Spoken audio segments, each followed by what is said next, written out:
یہ کہتی ہیں بہن فرماتی ہیں میں نے پورا رمضان کثرت سے یوں پڑھا استغفراللہ استغفراللہ استغفراللہ، تو ایک صاحب وہی مفتی جیسے میں ابھی کہہ رہا تھا، ریڈی میڈ مفتی صاحب آ گئے، یہ کہتی ہیں 4 لاکھ دفعہ تقریباً میں نے پڑھا، تو وہ کہتے ہیں تمہارا قبول نہیں ہو سکتا کیونکہ تم نے پورا نہیں پڑھا۔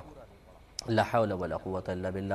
شاید وہ یہ کہنا چاہتا ہے بیچارہ جاہل اعظم کہ استغفر اللہ تعالی ربی من کل ذنب واتوب الیہ، یہ پورا پڑھنا چاہیے تھا، حالانکہ استغفر اللہ مکمل ایک جملہ ہے، اس کا ترجمہ یہ ہے کہ اے اللہ تعالیٰ میں تجھ سے اپنے گناہوں کی بخشش طلب کرتی ہوں۔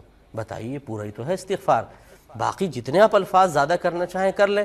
یہ کیا مطلب ہے کہ استغفر اللہ کہا تو یہ مکمل نہیں ہے؟ کیوں مکمل نہیں ہے؟ ان سے پوچھیں کیا وجہ ہے کیوں مکمل نہیں ہے، اور کہاں لکھا ہے کہ مکمل نہیں ہے؟ معلوم کچھ ہوتا نہیں ہے۔ اور اسی طریقے سے ایک بہن جو 4 لاکھ دفعہ استغفار کر رہی ہیں، اس کے ذہن میں وسوسہ ڈالا، غلط مسئلہ بتا کر زمین و آسمان کے تمام فرشتوں کے لعنت کو اپنی طرف متوجہ کیا۔ تو بہن آپ فکر نہ کریں، فکر کرنے کی ضرورت اس کو ہے، انشاءاللہ مقبول بھی ہوگا، آپ کی گناہوں کی بخشش کا ذریعہ اور سبب بھی بنے گا۔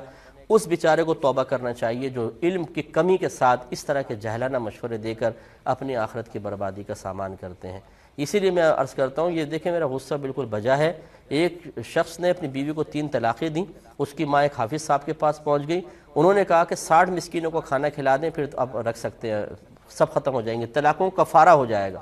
اس ساس نے 60 مسکینوں کو کھانا کھلا کے بہو کو لے آئیں اور گھر میں زنا سٹارٹ ہو گیا، کیونکہ حلالہ کے بغیر تو نہیں ہو سکتا۔ تو اس قسم کے جاہل لوگ ایسا مشورہ دے کر اور زنا کو حلال کر دیتے ہیں، ان کو تو کوڑے مارنے چاہیے۔ اگر عمر فاروق رضی اللہ تعالیٰ عنہ کی حکومت ہوتی نا تو آپ درہ لے کر بازار کے کنارے پہ کھڑے ہو جایا کرتے تھے اور فرماتے تھے جس کو تجارت کے مسائل نہیں آتے وہ ہمارے بازار کی قریب بھی نہ آئے، درہ ماروں گا اس کو۔